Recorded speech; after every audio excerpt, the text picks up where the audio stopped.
जो है अभ्यास प्रश्न पत्र का जो है ये प्रथम विषय है, प्रथम भाषा हिंदी।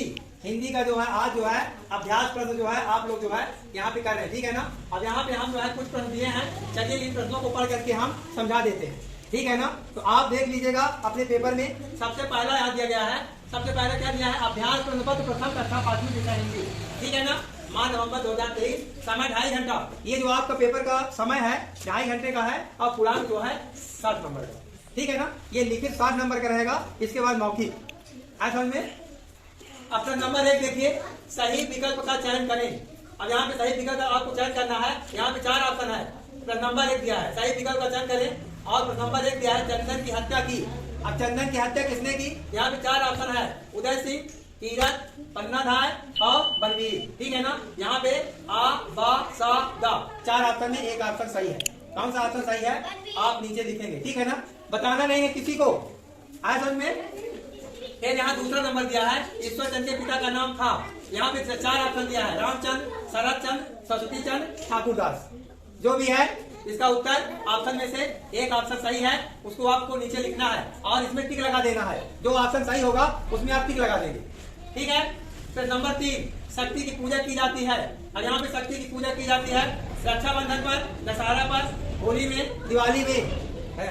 शक्ति की पूजा कब की जाती है, यहाँ 4 ऑप्शन है। आपको पहले जो है उस ऑप्शन में टिक लगा देना है और नीचे आपको लिख भी देना है, ठीक है। फिर नंबर 4, हामिद ने मेले में खरीदा। हामिद ने मेले में क्या खरीदा, यहाँ पे 4 ऑप्शन दिया है, खिलौने, मिठाई, चिमटा, गुब्बारे। हामिद ने मेले में क्या खरीदा है, आप लोगों ने हामिद की जो है आप लोगों ने पाठ को जो है पढ़ा है, ठीक है ना।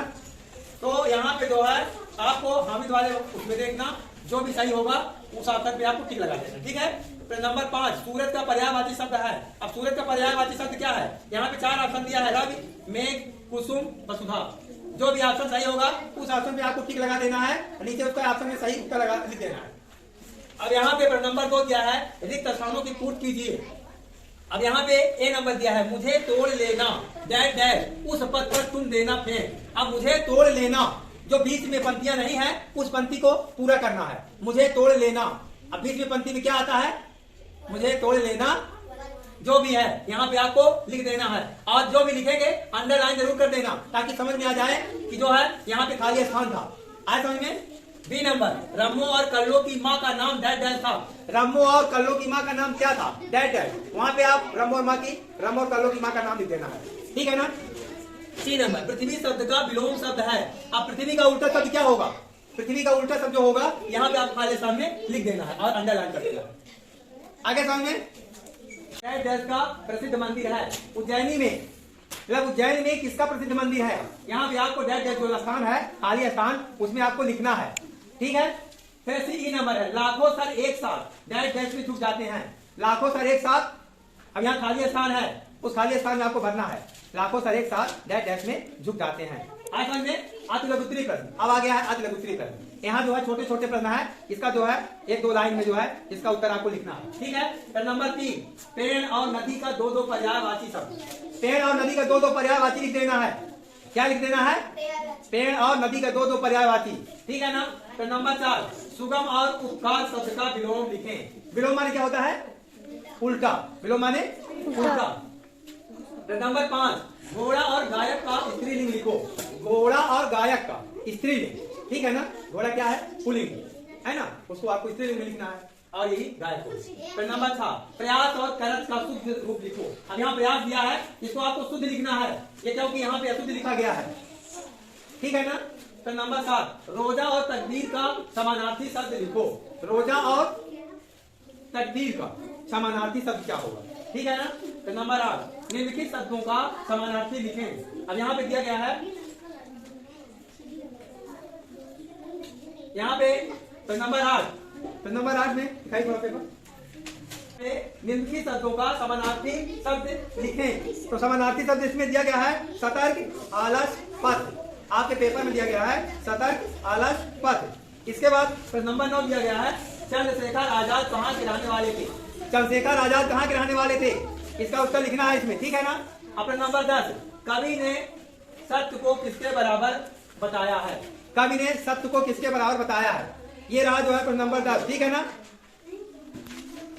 को आप लोग अच्छे से समझ लीजिएगा, ठीक है ना। प्रश्न नंबर 11 में क्या दिया है, दशहरे का मेला देखने कौन कौन गए। दशहरे का मेला देखने कौन कौन गए, ठीक है ना। प्रश्न नंबर 12 दिया है, पुष्प बनमाली से क्या कह रहा है। पुष्प बनमाली से क्या कह रहा है, ठीक है। प्रश्न नंबर 13, गौतम बुद्ध की वाणी कहाँ गूंजती है। गौतम बुद्ध की वाणी कहाँ गूंजती है। प्रश्न नंबर 14, ईश्वर चंद्र का जन्म कब और कहाँ हुआ था। ईश्वर चंद्र का जन्म कब और कहाँ हुआ था, ठीक है ना। इसके बाद प्रश्न नंबर 15 देखिए, दीर्घोत्तरी प्रश्न है। यहाँ पे दीर्घोत्तरी प्रश्न है। थोड़ा इन प्रश्नों का उत्तर जो है, ये जो दीर्घोत्तरी प्रश्न है उससे बड़ा उत्तर देना होगा आपको, ठीक है ना। यहाँ पे जो है नंबर 15 दिया है, अपने प्रधानाध्यापक को 3 दिन की छुट्टी है प्रार्थना पत्र लिखें। अपने प्रधानाध्यापक को 3 दिन की छुट्टी है प्रार्थना पत्र लिखना है, ठीक है ना। और इसमें एक ऑप्शन और है, अथवा दिया है। अथवा का मतलब चाहे इसको लिखें अथवा को लिखना है। जैसे अपनी बहन की शादी में शामिल होने के लिए मित्र को निमंत्रण पत्र लिखें। यदि आपको प्रार्थना पत्र नहीं आता है तो आप अपने बहन की शादी के लिए अपने मित्र को निमंत्रण पत्र के लिए एक पत्र लिख सकते हैं, ठीक है ना। अब इसके बाद नंबर 16 दिया है, किसी एक विषय पर 10 वाक्य में लिखे। निबंध लिखना है 10 वाक्यों में, ठीक है ना। आपको 10 लाइन में किसी एक वाक्य पर मतलब किसी एक विषय पर निबंध लिखना है। अब यहाँ विषय कौन कौन से हैं, मेरा प्रिय खेल। जैसे मान लीजिए आपका प्रिय खेल क्या है, मान लीजिए कबड्डी है, खो खो है, क्रिकेट है, जो भी है, ठीक है ना। दूसरा प्रश्न है, दूसरा विषय है वृक्षारोपण। वृक्षारोपण पर भी आप 10 वाक्य लिख सकते हैं। मेरा प्रिय त्योहार, त्योहार पर भी आप 10 वाक्य लिख सकते हैं, ठीक है ना। कोई भी त्योहार हो, जैसे दशहरा, दीपावली, होली, ठीक है ना। आप किसी भी त्योहार पर जो है 10 वाक्य जो है 10 लाइन आप निबंध लिख सकते हैं।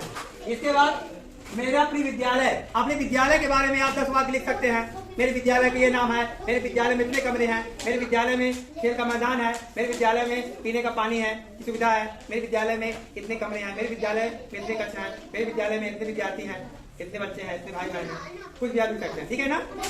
इसके बाद नंबर 17 दिया है, निम्नलिखित मुहावरों को वाक्यों में प्रयोग कीजिए। 9 2 11 होना, गदगद होना, मुंह चुराना, सुलोक सुधारना, ठीक है ना।